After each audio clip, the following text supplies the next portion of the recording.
Good day and welcome, America and beyond. I'm Tom Donahue for Tom Donahue Reports and The Briefing. It's been a while since I've recorded a program, a podcast. I have been a little late in delivering the previous recordings. And let me just tell you a little bit about how I do this. I sit down and I have some news articles pretty much that I posted at TalkStream Live and TalkRight. And then I also have some ideas that, are in my head and things that I have been cogitating on. And then some of it is a stream of consciousness. Things just come to me and I feel led or guided. I record without stopping, which means that if there's a noise, if there's an interruption, I realize I need to find something. It's an extended tape where that it could be 45 minutes that whittled down to 30 minutes or 20 minutes. It depends on how much content, how many times that I may stop. And I find this a better way than hitting the pause button or being so concerned about whether I make a mistake, so this way I can clean it up, but I don't go back and redo something. I just eliminate or reduce certain things. So that's essentially how we do things here. And I say we because I feel like you're part of the process, even though you're not with me in this live moment. But at some point, those of you that follow this program and this podcast or listen to the stream on TalkStream Live, that's why I say we. I guess it goes back to the days when I was live on talk radio, actual real radio. And there was a lot of caller interaction. It was happening in that very moment. Yes, there would be replays, but the majority of the audience was in real time. And that's the way we rolled. Okay, most of what you're hearing on the stream and the last few podcasts came from an extended recording that I ended up editing into 3 different segments. And part of the reason was that I wanted to just get that out there to you. So it's a little dated. However, I've decided to stay on the main theme. And again, I can't speak for other hosts, and I'm not really concerned about what they do. But I don't think there's anything much more important than getting the truth out about Epstein and those that are complicit, those that are enablers of these horrific sex crimes. So what I'm going to do on this particular program, in this briefing, I'm going to go through the articles it looks like it's about the last 3 to 4 weeks to catch you up.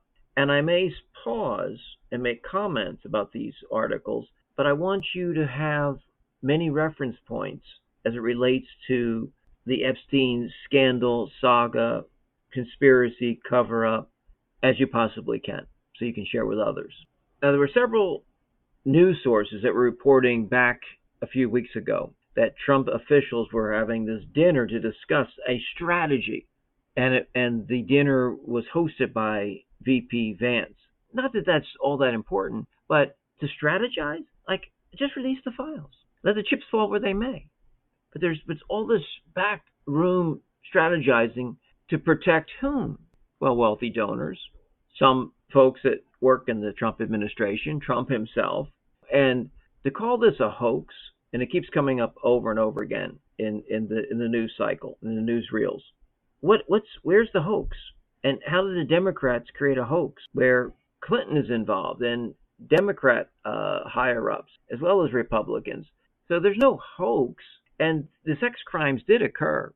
The only hoax is being perpetrated by Trump and his minions to cover up how close a relationship Trump had with Epstein. Now, Candace Owens is a controversial figure. She is on point quite often, but off the rails at other times. But she says that Trump will pardon Maxwell because he's implicated in the Epstein files, and he's being so deceitful. It's incredible. It is possible. And I did cover extensively that nobody ever that committed any kind of sex crimes, let alone sex trafficking, involving minors, involving anyone, has ever been permitted to have their security level cleared to go to a cozy camp, a prison camp. It's never happened. And so you have to question, what was the quid pro quo? It's pretty obvious. Epstein victims are growing up to be a political threat to Trump. Well, yeah, Pam Bondi was a Fox News regular. Then the Epstein scandal happened. Epstein's butler for 18 years says there's no way he killed himself. That was the Telegraph. And there were a few shock viral videos that have come back to haunt Trump about his comments about teenage rape and the age of consent. Comer says Congress must find out what happened on Epstein Island because Bill Clinton is a prime suspect. Yeah, well, we know that. There were certain J.D. Vance claims made about the late Epstein that's led to more calls for Trump to release all the files. Don't fall for the distraction. The left accuses Trump of Epstein cover-up with D.C. troop deployment. And we talked about divert, distract, conceal.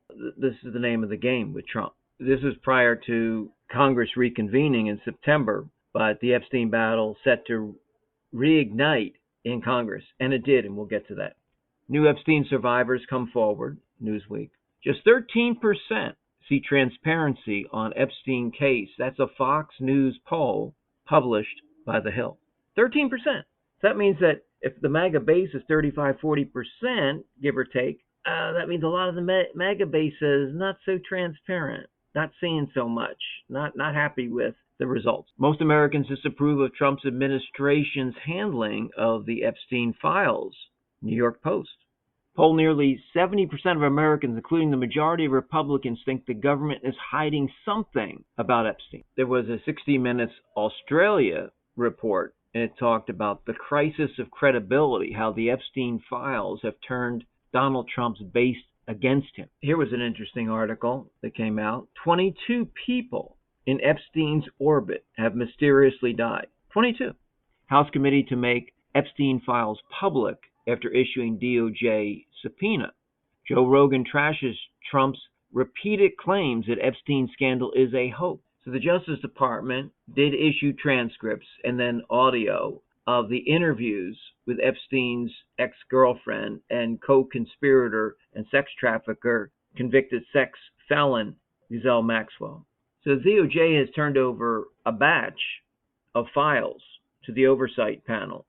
But the problem is that, and I believe, and I'll get to that soon, I believe it's 97% of what they released has already been made public. So very little new has been released. Now, Kash Patel ordered John Bolton's FBI raid on Epstein files release day. There's always these odd coincidences in terms of, trying to change the narrative, the news cycle. But this isn't going away. This, no matter what he does, team effort to mislead the public over Epstein analysis. Epstein victims blast U.S. Justice Department over the Maxwell tapes. Epstein accuser, Virginia, I'll just say Virginia G., I'm not sure how to pronounce her name, wrote a memoir months after her death. It's coming out soon. Majority of voters say Epstein transparency is important as it relates to their views of Trump in a poll released and published by The Hill. Now, this was critically important, and it's in the headlines most recently. That is, Representative Robert Garcia reveals that the Epstein estate will hand over, and they have handed over, the book, the birthday book, containing Trump's birthday wish, Clinton, among others. That's a hot potato in the news. But it was part of the mainstream media, strangely enough, that discovered that birthday book was still available to be secured because it was at the Epstein estate. That was something Trump said didn't exist, was a hoax. Now we know it does, not only did, but does exist. It's in the possession of Congress and the Oversight Committee. And they have released copies, and you can see that distinct signature of Donald Trump. And you can see that when he said, remember when he he lied about the fact that he never drew anything? And we're not talking about elaborate drawings, but you can see that he did draw in similar patterns, whether it be, New York City skyline or other, certain architectural buildings and whatnot. But that's how that was the figure of the woman and the birthday card. But Trump will just always deny, even if it's an obvious, blatant lie, he'll still do it because he assumes and he expects that you will accept that and that you will have amnesia and that you'll have blind faith. That's how sinister Trump is. And he thinks you're that gullible, that's stupid, that much of a fool. There's no doubt and again, he was best pals. It was his 50th birthday. Ghislaine Maxwell, whatever, went around asking his close associate to write, something, and to submit something to this birthday book that, would be a part of the whole legacy. Part of his. It's a big deal. Now, a Republican hero in all this is Representative Massey from Kentucky. Now, many of the victims testified, and they were able to speak out, and I think that was very important. So it was a very emotional and explosive Epstein presser, allowing the victims to speak out. Now, the victims, the lawyers for the victims, certain Republican and Democrat representatives have implored Trump. They've pleaded with Trump to meet with the victims. He has no interest. Representative Mace, she left the meeting visibly upset, in tears, hearing from the victims. So this isn't just Democrats. There are Republicans that, and this shouldn't be a Democrat or Republican issue. This is a human rights issue. This is, if there's any decency in the human spirit and conscience, you have to see this through. Marjorie Taylor Greene, she broke with the Trump administration and claims that DOJ and FBI hold the truth about Epstein, but are concealing it. House Republican says Trump may be covering for some rich and powerful people in the Epstein files. An Epstein victim says, "Help me heal," and speaks publicly for the first time. It makes an emotional plea for the release of all the DOJ files. One of the victims said that Trump and Epstein were very close, and she recalls Epstein boasting about his friendship with Trump. Matter of fact, he had a picture on his desk with Trump. And you've seen many, many videos of them out partying, and again, he wasn't a drinker, but dancing with women at the mansion in New York, and he and Melania and Maxwell and Epstein, I guess, double dated. They were hanging out, being at various functions. Now, the Epstein victims, the survivors, reveal they have plans to release a client list because they said, "We know the names. We know who these people are." Wow, that's pretty interesting. So if they don't even, which they should, and we know it exists, and they're lying that there is a client list. Pam Bondi was honest at the beginning and said that it was on her desk. Who knows where it is now? But they said they can help compile this list because they were the eyes and the ears, and sadly, some of them were being groped and molested and victimized by these clients and these friends of Epstein. Now, of course, the survivors, these victims, are appalled and disgusted with Epstein's accomplice and co-conspirator Maxwell getting transferred to a holiday camp. Now, Trump's response to all this, again, is these disclosures are a big Democrat hoax. Trump says the Epstein saga is a Democrat hoax that never ends. Yeah, it's not going to end, Orange Man. Margie Taylor Greene, representative, fires back at coward Trump official over the Epstein files. MTG Margie Taylor Greene says it's not a hoax, and she's a pro-MAGA. Oh, and also she says this to pro-MAGA host Eric Bolling and implores Trump to release all the Epstein files. Yeah, I was correct. Here's the article just a few days ago. It said the Epstein file release, 97% of which is already out there in the public domain. Margie Taylor Greene says she spoke with Trump and pleaded with him to meet with the Epstein survivors, as I kind of alluded to earlier. She got a lot of pushback from the White House over the Epstein discharge petition. Republican rebels square off versus GOP leaders on the Epstein files. Now, O'Keefe, the O'Keefe Media and the Veritas projects, says the DOJ deputy chief says the government will redact every Republican while leaving all Democrat people on the Epstein client list. I watched a video that O'Keefe Veritas Media produced, and you can hear this deputy chief saying these things. So they already have plans that, we'll release certain files, sensitive ones, but it won't have any Republicans on it. Despicable. Dastardly. Now, Speaker Johnson said something, now he's retracted and said that Trump was an FBI informant.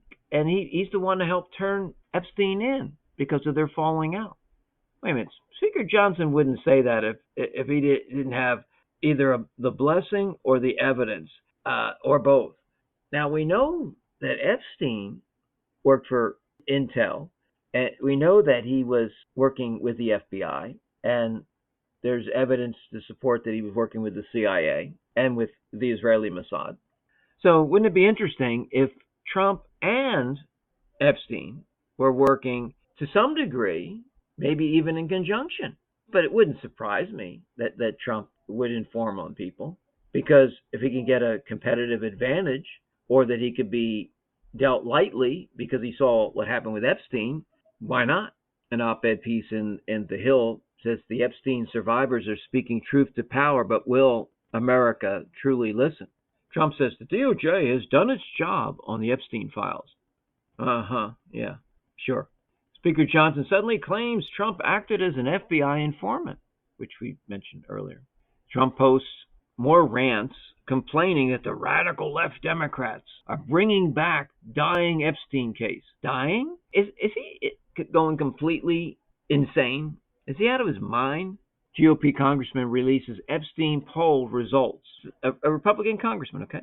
That this is not a hoax. 94% in the polling data said it is not a hoax. So good luck, Donald, with the 6% that may support your claim. Bombshell report reveals Trump DOJ seeking to keep secret names of 2 Epstein associates. That was published by Mediaite. So the photo of Trump's birthday letter to Epstein, in which Trump called fake and a hoax, has been released. Now, I can't authenticate signatures, but boy, it sure looks like Trump's signature. No one signs documents or letters or autographs like Trump.